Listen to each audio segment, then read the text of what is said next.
Salut à toutes et à tous et bienvenue, j'espère que vous allez bien. Je reviens donc aujourd'hui pour vous parler de ma dernière lecture. En fait, j'ai un petit peu changé de style parce que je me suis rendu compte que j'avais beaucoup de mal à me concentrer en ce moment dans mes lectures. Donc je me suis dit peut-être qu'il faut que je laisse un petit peu le thriller de côté. Et du coup, je me suis lancée dans un livre feel good. Et qui de mieux que Virginie Grimaldi pour ce style, j'ai envie de dire. Donc là, j'ai lu Chère Mamie. Donc il faut savoir que l'intégralité de l'argent récolté, de tous les bénéfices du coup, vont à une association qui s'appelle C'est que du bonheur, qui, euh, qui améliore vraiment le quotidien des enfants hospitalisés. Voilà, donc rien que ça déjà, c'est une belle action et on a envie de lire le livre.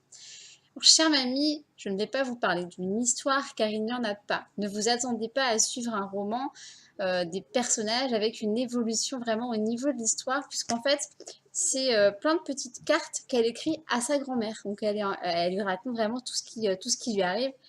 C'est assez drôle. Je vous avoue, j'ai beaucoup ri en lisant ce livre. Il m'a vraiment fait du bien.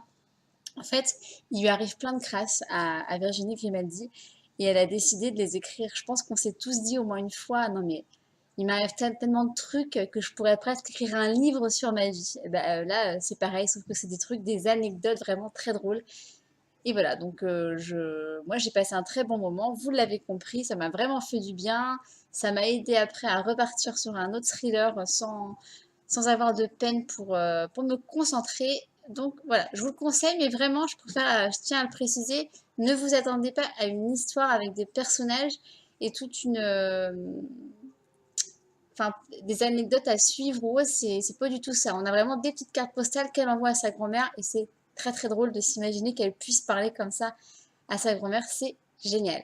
Voilà pour mon avis du jour. Je vous invite comme d'habitude à liker ma vidéo, pardon, si elle vous a plu, à vous abonner à ma chaîne si le cœur vous en dit et à partager ma vidéo autour de vous.